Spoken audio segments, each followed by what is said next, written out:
Now we have set the hammer to the position for Chappie impact test. This is at an angle of 135 degree from the vertical itself.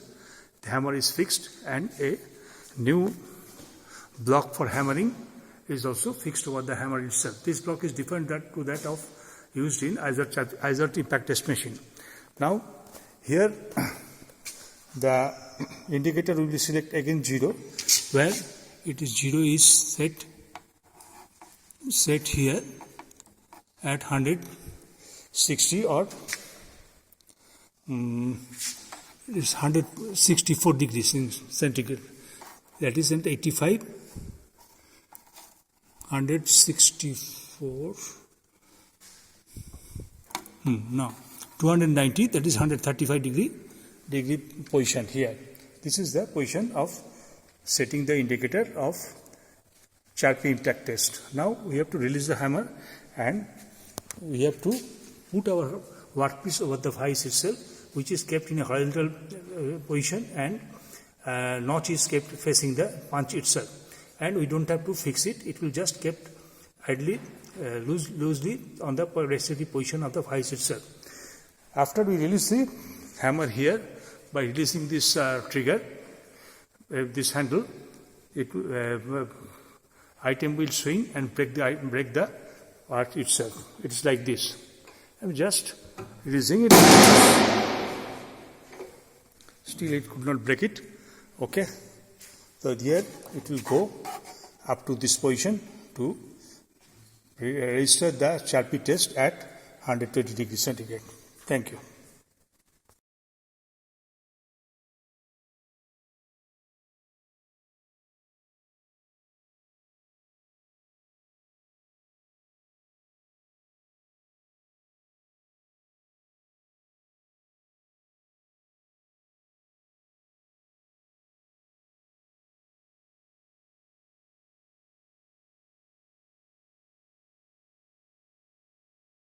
Hello friends, in my previous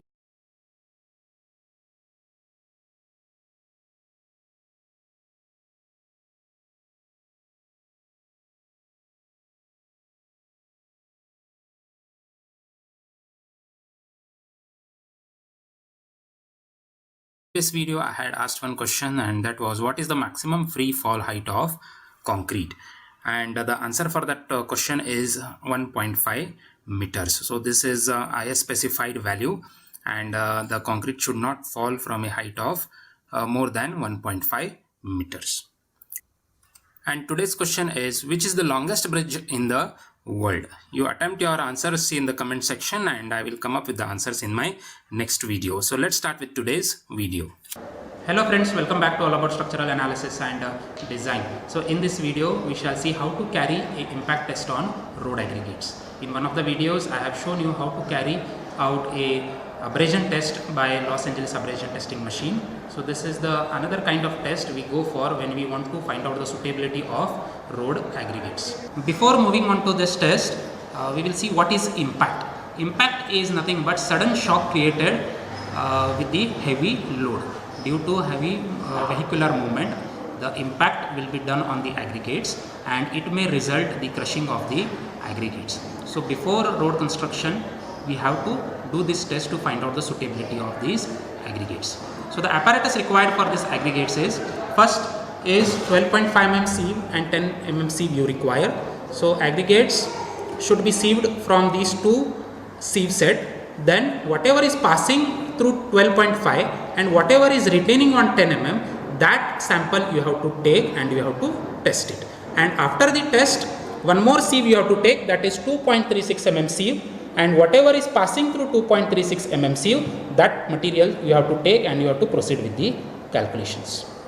So these are the sample aggregates which is placed on 12.5 mm sieve, and this is sieved, and whatever will be retaining on 10 mm sieve, that will be taken for the test.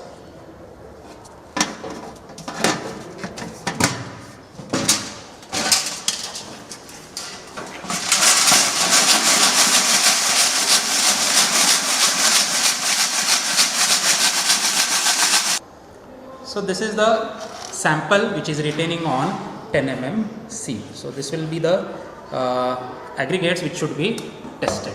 So these are the two cups which we will be using. So first is preparation of sample cup, and then this one is blue cup is testing cup. So what you have to do is, first you have to take the empty weight of this cup, and this cup should be filled with this aggregates in 3 layers. Okay, each layer should be given 25 blows of compaction. So after that, this material should be transferred to this testing blue cup. So what we will do is, first we shall take the empty weight of this cup, and that will be W1. So the empty weight of this cup is 798 grams. After taking the empty weight of the cylindrical cup, then it should be filled in 3 layers. So the first layer should be around 1/3 of the height of the cup.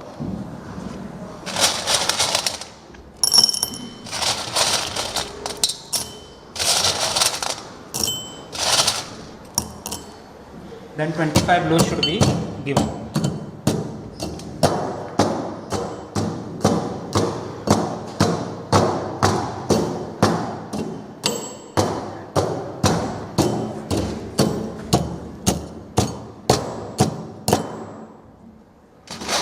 Then second layer.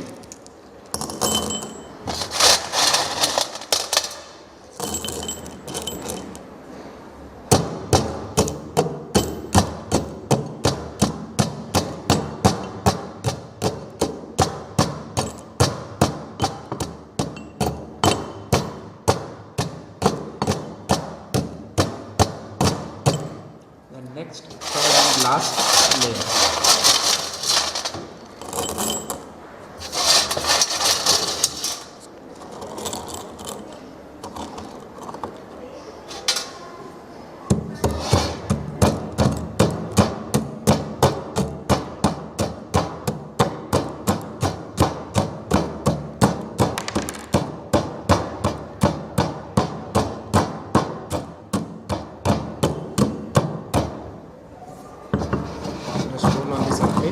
Extra aggregates are there, it can be.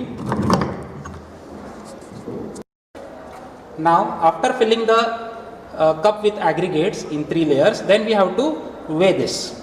So this will be W2, weight of cup plus aggregates, and it is 1142 grams. Now the prepared sample should be transferred in this blue cup. Then after filling this blue cup, we have to give 25 blows. So everything should be transferred in the testing blue cup. Then again 25 blows should be given.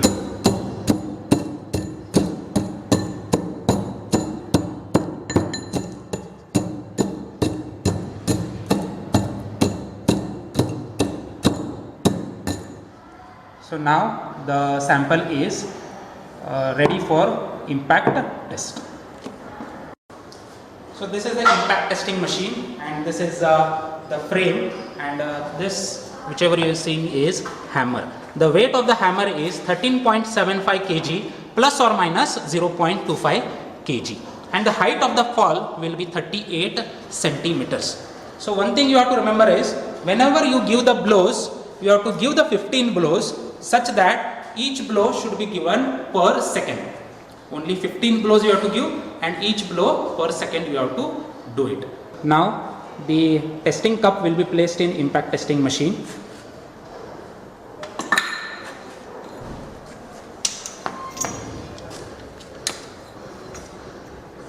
Okay, you have to tighten the screws or tighten the lock which is provided.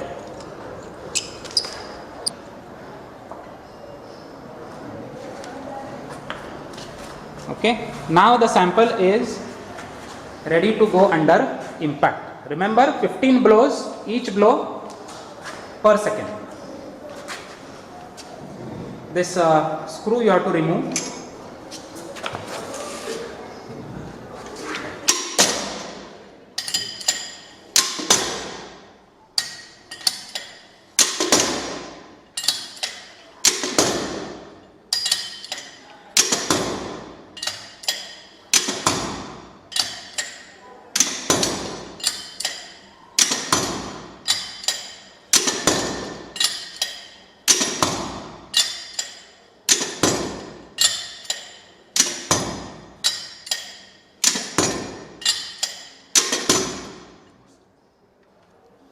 Okay, now the 15 blows are over. Now carefully you have to pick the hammer and you have to place the screw.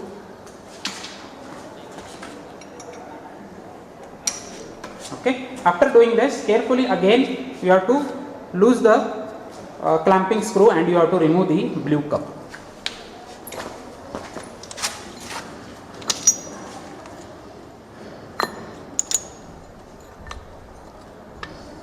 So this is the condition of the tested aggregates. It has undergone the impact and you can see the stones which are broken into small pieces. This should be sieved in 2.36 mm sieve, and whatever the material is passing through 2.36 mm sieve, that should be taken. Now this sample should be placed in 2.36 mm sieve and it should be sieved.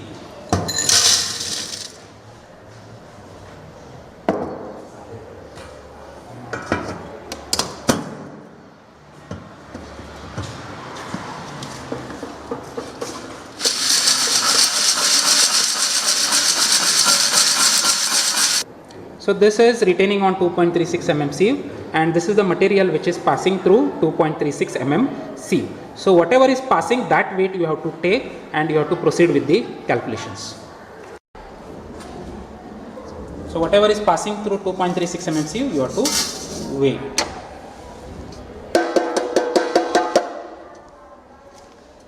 So it is 38 grams. This is the observation and calculation column of aggregate impact test. So the first observation which we have taken is weight of empty cylindrical cup, and that we denote it as W1, and it is 798 grams. The next observation is weight of cup plus aggregates. We have got 1142 grams. Weight of aggregates, which is W3, it is nothing but W2 minus W1, and we are getting 344 grams. And after the test, the material which was passing through 2.36 mm sieve, and that weight is 38 grams, and we denote it as W4. And finally, aggregate impact value is calculated by W4 divided by W3, that is 38 divided by 344 into 100, and we are getting 11.04%. So this is the range of aggregate impact value. So if it is less than 10%, it is exceptionally strong. If it is between 10 to 20%, it is strong. And if it is 20 to 30%, it is considered satisfactory for road surfacing. And if it is greater than 35%, it is considered weak for road surfacing. And we have got the value 11.04%. It means it lies between 10 to 20%, and our sample, the tested sample, is strong. So this is how you have to conclude the experiment. This is how you perform an impact test on road aggregates. If you have understood this video, please like it, share it, and don't forget to subscribe all about structural analysis and design. I would like to thank my students Samir, Manjunath, Guru Prasad and Siddhaya for helping me to carry out this experiment. Thank you, friends. The 5.Impact test. The standardized 5.Impact test has been designed to measure the toughness of materials under impact loading and multi-axial stress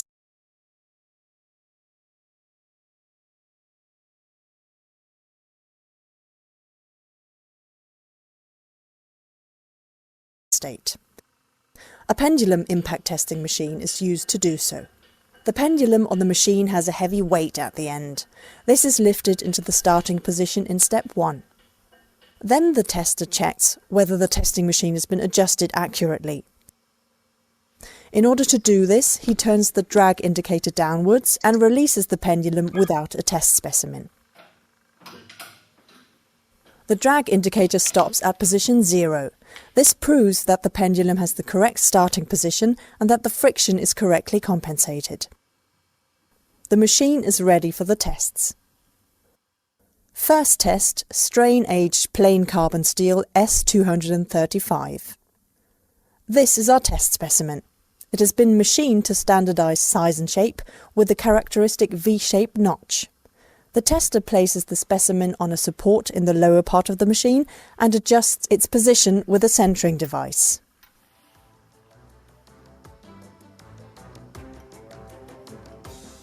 Next, he turns the drag indicator downwards again and checks that everything is prepared correctly.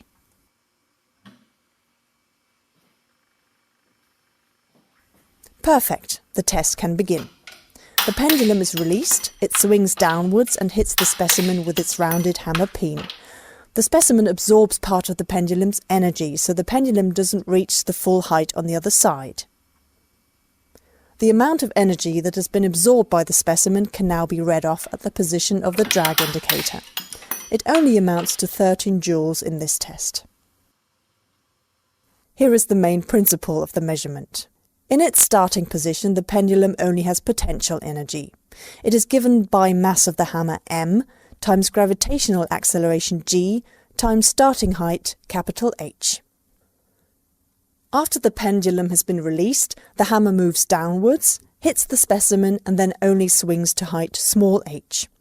Exactly at the first reversal point, the pendulum again only has potential energy, which is m times g times small h.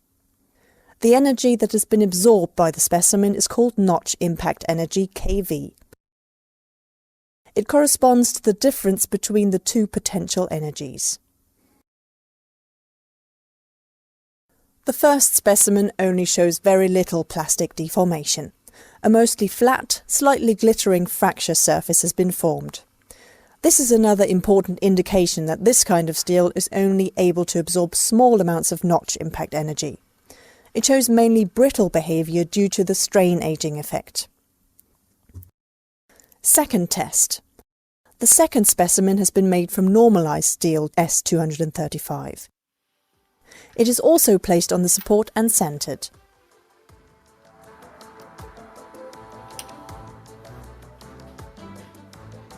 The tester turns the drag indicator to its starting position, rechecks all safety measures and releases the pendulum. This time the impact sounds much deeper and richer. An impressive energy of 182 joules has been absorbed by the specimen. Here the specimen did not break into two pieces. Instead it was pushed through the counter bearings under heavy plastic deformation. In comparison with the strain-aged steel, the normalised steel absorbs much more notch impact energy and behaves in a very tough manner. The 5.Impact test is not only carried out at room temperature. Materials with body-centered cubic crystal structure, such as plain carbon steels, show a characteristic S-shaped curve of the impact energy versus temperature. In the so-called upper shelf region, the material absorbs a lot of energy and behaves in a tough manner. At low temperatures, in the lower shelf region, only a small amount of impact energy is absorbed and brittle fractures occur. Metallic materials with a face-centered cubic crystal structure, on the other hand, do not experience a ductile to brittle transition. These materials retain their ductile behavior towards low temperatures and are therefore well suited for low temperature applications.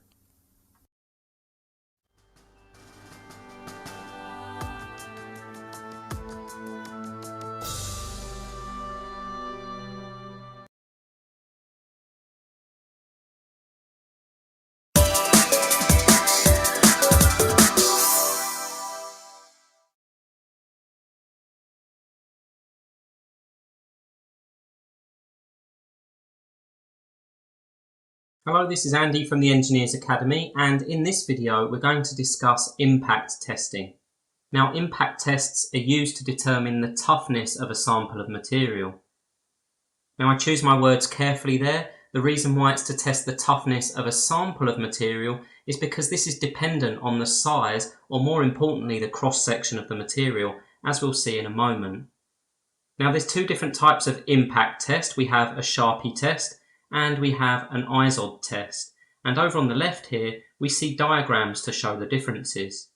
If first of all we look at the Sharpie test, what we notice is that the impact force is going to cause this to bend. It places a bending stress on the piece of material. And what we have is we have a notch cut in the centre to enable the piece of material to fracture at a specific point. What we're interested in the Sharpie test is the area or the cross-sectional area at the notch, because that's the point where the material is going to fail. Providing we use samples of the same size and same cross-section, then we're able to get a comparison of how different materials perform under impact. Now the ISOD test is slightly different, and instead what we have is a kind of shearing action. Once again we have a notch cut in the material, and the reason for that is to ensure that the material is going to fail at the correct place. And once again we would have calculated the area at the notch, the cross-sectional area. And with the ISOD test, what we end up with is a shearing action. So let's focus on the ISOD test for a moment, and what we see at the bottom here is an example of the machine that's used, the ISOD tester. Now what happens here is we lift the hammer on the right hand side, and in doing so we give it potential energy. When we release that hammer, it's going to swing and it's going to strike our test piece, which is going to be positioned in the centre here. Providing we give the hammer enough energy by lifting it high enough and using a heavy enough hammer, then that piece of material is going to fail. And as it fails, it's going to absorb some impact energy. Now what that means is that the hammer isn't going to swing as high as it was released from, because some of that energy is going to be lost. And what we end up with is two readings. We end up with a starting reading and a finishing reading, and from that we're able to calculate the amount of energy absorbed by the test piece. And as you would expect, different materials will be capable of absorbing different amounts of energy. Let's take a look at some typical results from this type of test. So here we have some results that have been generated from an impact test. And the first thing that we notice is that a number of different materials have been tested: aluminium, copper, nylon, mild steel, acrylic and zinc. Now on the y-axis, on the left-hand scale, we have the amount of impact energy absorbed. Now what this isn't factoring in is the cross-section of the material. So in actual fact, this should be impact energy per unit area. And that would be dependent on the cross-section of our material, but at least it gives us a representation of what happens in the test. From this, we can immediately see that our toughest material is copper, because it's able to absorb the most impact energy. But the other thing that we notice is that there's variations through our different materials, and the variations are variations with respect to temperature. So on this bottom scale here, we have temperatures ranging from minus 150 degrees C all the way up to 100 degrees C. Now what we notice is that between those ranges, the toughness of copper is unaffected. But let's take mild steel as an example. What we notice with mild steel is the toughness varies dramatically with temperature. So at low temperatures here, we see the amount of energy absorbed being very low, but between minus 100 degrees and minus 50 degrees, we see a huge increase in the toughness of our steel. What that demonstrates is that at low temperatures, steel loses a lot of its toughness, particularly mild steel. And then for temperatures above 0 degrees, we see it having a comparable toughness to copper. Now aluminium appears to work the opposite. At lower temperatures, aluminium's tougher, so at minus 150 to minus 50 degrees C, aluminium has its highest toughness. But by the time we reach 50 and 100 degrees C, it appears to have lost some of that toughness. It's less able to absorb impact at higher temperatures. And we also see variations in our other materials, zinc and nylon increasing in toughness at higher temperatures, and acrylic remaining fairly constant with the lowest toughness of each of those materials. So the important things to take from this video is first of all how the test is performed, and secondly what we're trying to find. We're trying to find the toughness or the amount of impact energy a material can absorb. We also need to make sure we standardise the test by using the same cross-sectional area for each test piece. And finally, what we notice is that toughness is often temperature dependent. What this means is that there's another factor for engineers to consider when toughness is an important characteristic of a component.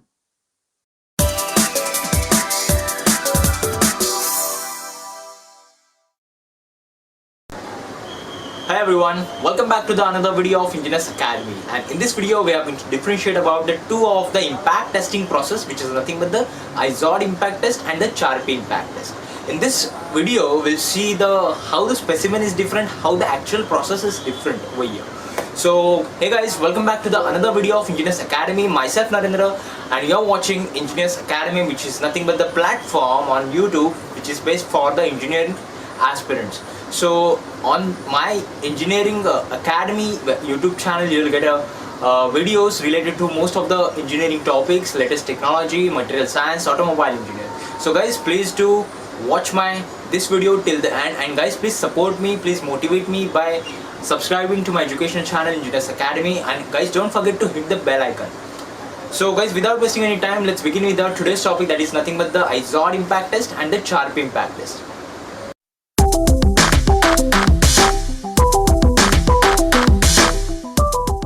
So guys, these are the two impact tests, which is nothing but the IZOD impact test and the CHARP impact test, which is determine the total toughness value for a material, which is nothing but the high strain rate test. So, and it also gives us the amount of the energy absorbed by the specimen during the loading condition. So let's check out these are the two of the processes. Let's take first of all the IZOD impact test.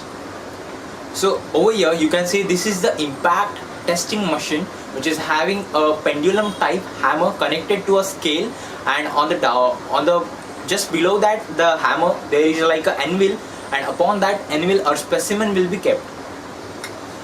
So in the case of IZOD impact test, this particular pendulum hammer is having a scale, and it is set to a portion of a 90 degrees in case of the IZOD impact test. So the hammer is set at the scale of the 90 degrees, which is totally perpendicular to the specimen. The specimen held vertically. So the specimen belongs to the specifications of the ASTM A370 or else ASTM E23. So that particular standard is for the both of the tests, that is for the IZOD as well as for the CHARP impact testing.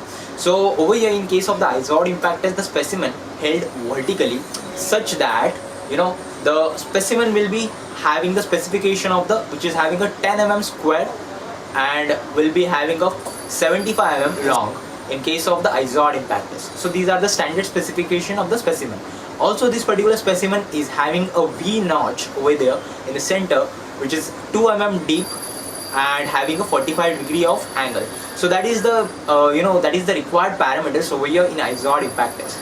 In the CHARP impact test, the specimen will be the same, having the V notch and the 2 mm deep thickness, but the length of the specimen will be of 55 mm instead of 75 mm. So moving ahead, next, this specimen is held at vertically such that that particular, like the V notch is facing towards the hammer.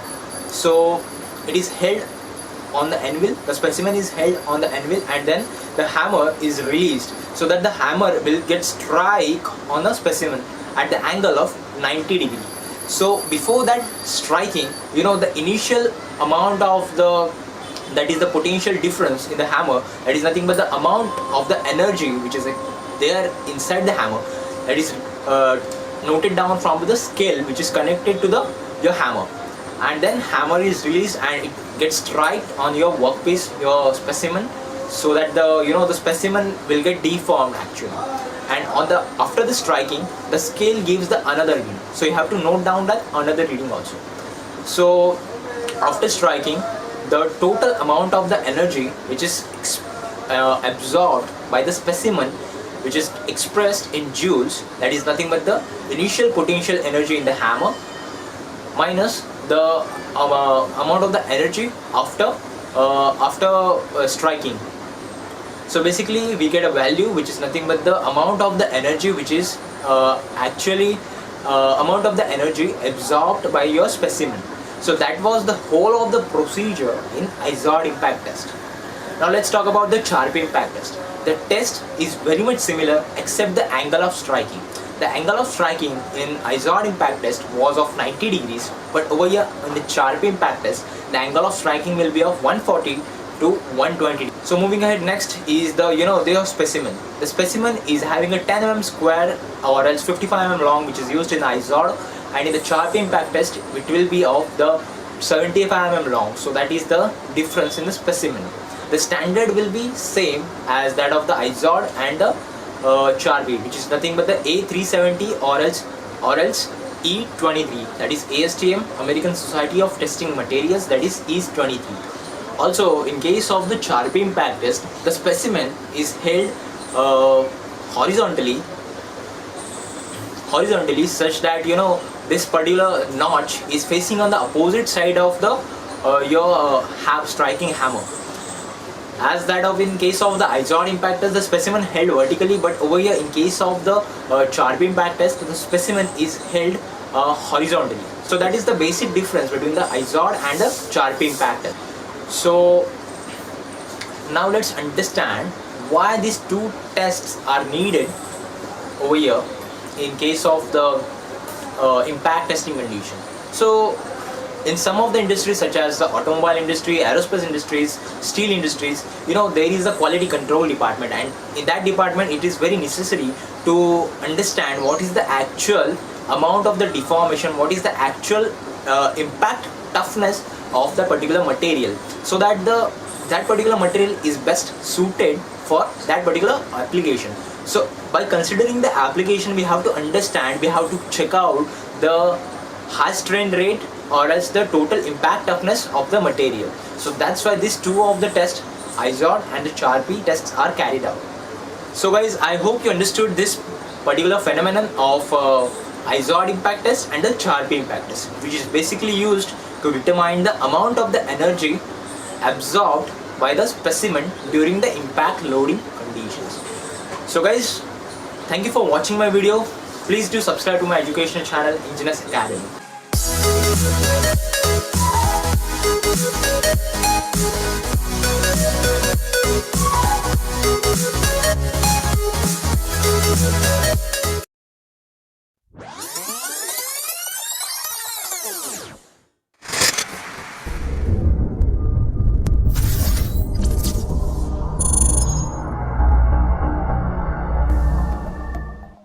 Hello friends, welcome to my channel Civil Engineering Forum. Today we are going to talk about an experiment in the subject Mechanics of Structure 1 named IZOD Impact Test. यह test हम laboratory में perform करेंगे ताकि हम materials की property identify कर सकें. The aim of this experiment is to study the effect of impact load on material by IZOD impact test. मतलब इस एक्सपेरिमेंट से हम कोई भी मटेरियल के ऊपर अगर इम्पैक्ट लोड आए, दैट इज़ अचानक से अगर कोई लोड आता है तो उससे इसके ऊपर क्या इफ़ेक्ट आती है वो हम डिटेल में स्टडी करेंगे by performing an experiment with the help of IZOD impact test. Then the apparatus required for this test, मतलब इक्विपमेंट जो भी रिक्वायर्ड है इस टेस्ट के लिए वो है इम्पैक्ट टेस्टिंग मशीन और टेस्टिंग सैंपल्स. मतलब ये टेस्ट परफॉर्म करने के लिए हमें जो इक्विपमेंट मशीनरी चाहिए उसे बोलते हैं impact testing machine. And we need to prepare the samples, मतलब जो भी मटेरियल हमें टेस्ट करना है उसके सैंपल्स IS कोड के दिए गए हुए डायमेंशन से बने हुए चाहिए. और यहाँ पर हमारे पास जो मटेरियल सैंपल्स है वो है एल्यूमिनियम, आयरन, कॉपर और ब्रास के. And now we will move towards the introductory part of this test. In the design of many types of structures and machines, impact loading is considered as an important factor. मतलब कोई भी structure या फिर machine design करने से पहले हमें जो मटेरियल यूज़ होने वाला है उस स्ट्रक्चर या फिर मशीनरी बनाने में उसकी प्रॉपर्टीज़ आइडेंटिफाई करना बहुत ज़रूरी बन जाता है. और उस प्रॉपर्टी में इम्पैक्ट फैक्टर बहुत ही इम्पोर्टेंट रोल प्ले करता है. The material used as a structural member or a part of a machine under impact must have a high absorption capacity of energy in elastic action. मतलब हम जो भी material use कर रहे हैं वो स्ट्रक्चर या फिर मशीनरी बनाने के लिए उसकी एनर्जी एब्जॉर्बिंग कैपेसिटी इनफ होनी चाहिए.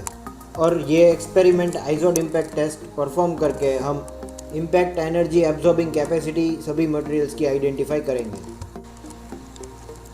The object of this test is to determine the energy absorption capacity of materials under impact load. मतलब इस एक्सपेरिमेंट का जो मेन पर्पस है वो है ये एनर्जी एब्जॉर्प्शन कैपेसिटी को मेजर करना. Energy of the blow will cause the rupture of the test specimen. और यहाँ पे हमने जो टेस्ट स्पेसिमेन लिए वो है brass, iron, aluminium and copper. मतलब इस टेस्ट में इस मशीनरी से जो ब्लो लगेगा उसके द्वारा हमारे सैंपल पे रप्चर यानी कि फेलियर देखा जाएगा. A notch in the specimen is provided. मतलब स्पेसिमेन में इस तरह का नॉच प्रोवाइड किया जाता है according to the Indian standard. The use of the notch causes high localized stress concentration which artificially reduces ductility and makes all specimens fail from the same portion. मतलब ये notch यहाँ पे provide करने से high localised stress concentration produce होता है, मतलब एक ही जगह पे बहुत सा स्ट्रेस प्रोड्यूस करती है ये, जो आर्टिफिशियली इस सैंपल की डक्टिलिटी को घटा देता है and makes all specimen fell from the same portion. मतलब सभी स्पेसिमेन को यहाँ से फेल करने के लिए ये हम नॉच यहाँ पे प्रोवाइड करते हैं। This is the diagram or figure of this specimen what we are using in this. So according to Indian standards सभी dimensions मैंने यहाँ पे दिखाया है। जो उसका क्रॉस सेक्शन है 10 mm cross 10 mm and length of the specimen is 75 mm। और नॉच कहाँ पे प्रोवाइड करना है वो भी मैंने यहाँ पे डिटेल में दिखाया है। ऊपर से एकदम 28 mm पे and the blow direction is over here, जो कि नॉच से 22 mm पे है। और क्योंकि ये वी शेप नॉच है, इसे हम 45 डिग्री वी नॉच भी बोल सकते हैं। So friends, now will move towards the experiment. So starting with the experiment of Izod impact test. ये हमारा इम्पैक्ट टेस्टिंग मशीन है जिसमें हम 4P इम्पैक्ट टेस्ट भी कर सकते हैं, but here we are concentrating on Izod impact test only. तो ये पूरा एक आइजोड और 4P इम्पैक्ट टेस्टिंग का मशीन है जिसके अलग अलग कंपोनेंट्स भी आपको यहाँ पे दिखाई दे रहे हैं। तो आज हम इस मशीन की मदद से अलग अलग मटेरियल की energy absorbing capacity due to impact loading जानेंगे और ये सभी मटेरियल्स की कैपेसिटी का मैग्नीट्यूड हम मेजर करेंगे।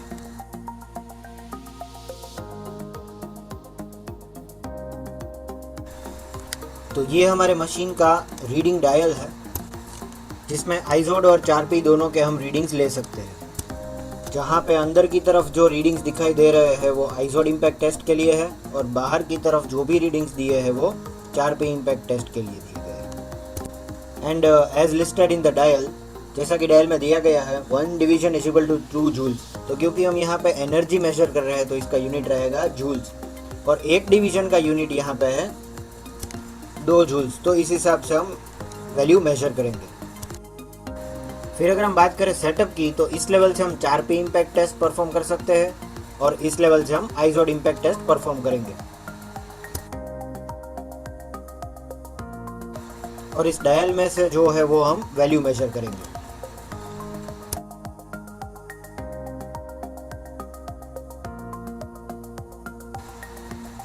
और फिर जैसा कि मैंने बताया, ये डायल में बाहर की तरफ जो पूरी स्केल दी गई है वो 4P इम्पैक्ट टेस्ट की दी गई है और यहाँ 0 से स्टार्ट होते हुए इसके रीडिंग्स दिए गए हैं। और अंदर की बात करें तो यहाँ पे आइजोड इम्पैक्ट टेस्ट हम मेजर कर सकते हैं। और आइजोड इम्पैक्ट टेस्ट में हम ये एरो नीचे सेट करेंगे जो इस तरफ मूव होगा। और जैसा कि मैंने बताया 1 division will be equal to 2 joules और इस हिसाब से हम वैल्यूज मेजर करेंगे।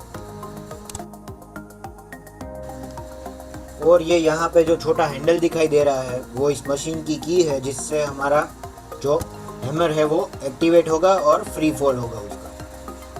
तो ये उस हैमर का इंटरलॉकिंग की है जो कि आपको सिल्वर प्लेटेड दिखाई दे रहा है और ये हमारी हैमर को लॉक कर देगा। फिर ये हमारी हैमर की ब्रेक है जो कि फ्री फॉलिंग हैमर को ब्रेक लगा सकती है।